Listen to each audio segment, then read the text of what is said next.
So I asked Professor Richard Wolff if the United States could, as using a model that Japan kind of developed about 20 years ago, avoid a big economic crash. And he sort of said, yeah, we could, but there's a huge but there. Check it out. It's on the other side. And be sure to subscribe to our channel, and you can leave your comments on the comment section. On the line with us now is Professor Richard Wolff. Dr. Wolff is the economist and co-founder of Democracy at Work. Democracyatwork.info is the website. His website, his personal website is rdwolff with 2fs.com. His most recent book, Capitalism's Crisis Deepens, Essays on the Global Economic Meltdown, and you can tweet him at Prof. Wolff with 2Fs. Dr. Wolff, welcome back. Thank you, Tom. Glad to be here. I would love to get your thoughts on a conversation that I had last week with Steve Keen, an economist who you may be familiar with. Yes. I've known Steve for many years. And he pointed out how Japan, some more than 20 years ago, basically ended recessions by going into an economy that no longer had boom and bust cycles by virtue of regulation through their central bank. So it was just kind of a couple of decades of basically sluggish growth. But the Japanese people didn't object so much to that because they still have a strong social safety net and all that kind of stuff, free health care and all that. And he was speculating that, given what's his name, the head of the Fed? Mr. Powell. Yeah, Jay Powell's he stopped raising interest rates, and he's going, and he's, kind of continuing. And now I see these two articles in today's Financial Times. One's headline, will the ECB, the European Central Bank, ever be able to abandon monetary stimulus? And the other is ECB unveils fresh bank stimulus amid rising Eurozone gloom. And which leads me to wonder if Steve Keen's analysis could even apply to the Eurozone.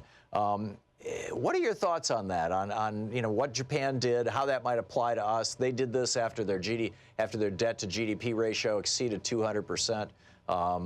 Your thoughts, please. Well, I think that this is a basic problem of capitalism, and it really afflicts the United States every bit as much as Japan, if not more so.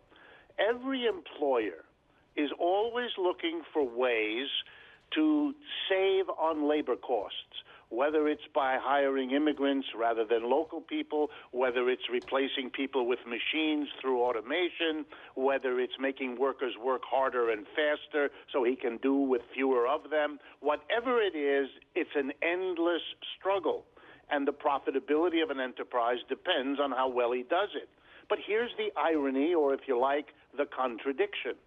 The less money you put in the hands of the mass of workers who are employees, the less, of course, they can spend.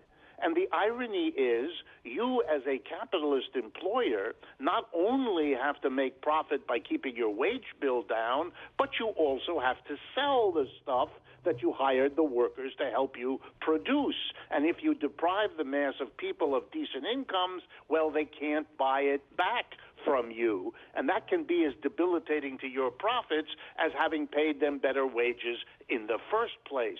No capitalism I'm aware of has ever figured out how to resolve that contradiction.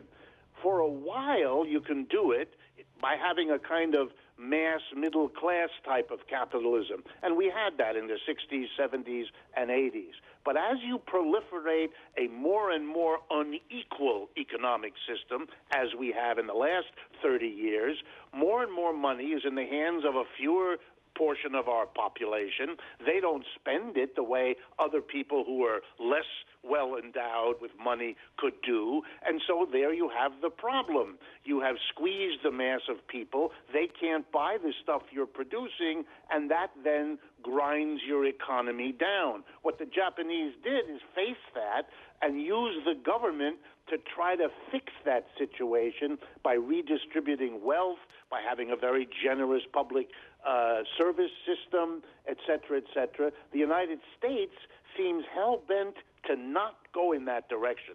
The people at the top don't want to give up, even a portion of all that they have had redistributed to them in the last 30 years.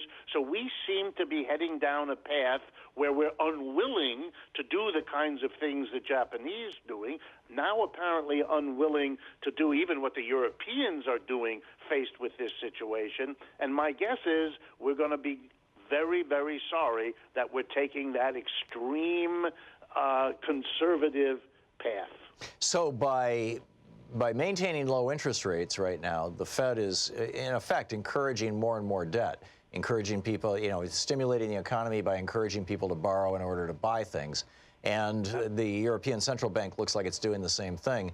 And this is something that is eventually going to bite us in the butt. I think Steve pointed out that the private debt, even in Japan, was like over 200% of GDP, and they got it down to 160% of GDP by just kind of holding, basically slowing down the economy, but not throwing it into reverse through the central bank.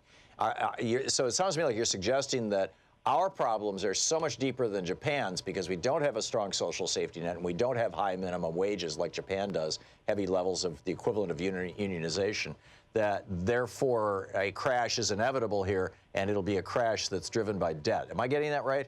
Yes, it's driven by debt and driven by these extremes because we don't allow the social safety net to function here in the way that it does already in Europe. I mean, just to give you a simple example, Europe has very high unemployment.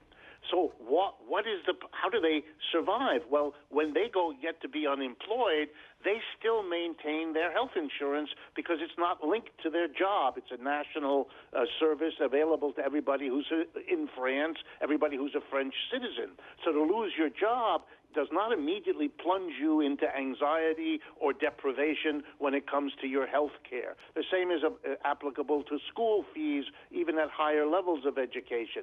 All of these kinds of programs have been eviscerated in the United States, if not eliminated altogether. So here, the inequality produces the kind of extreme economic tension that you can feel across our country. Look, it is doing it in Europe, too, because despite the fact that they have a social safety net, the extremes of inequality there are pinching their people. And part of the reason the European Central Bank is doing what it's doing is directly connected to the Yellow Vest movement in France, where you've now had 3 or 4 months of weekly demonstrations across the country where the basic demand is we can't tolerate the level of inequality that this economy has brought us to.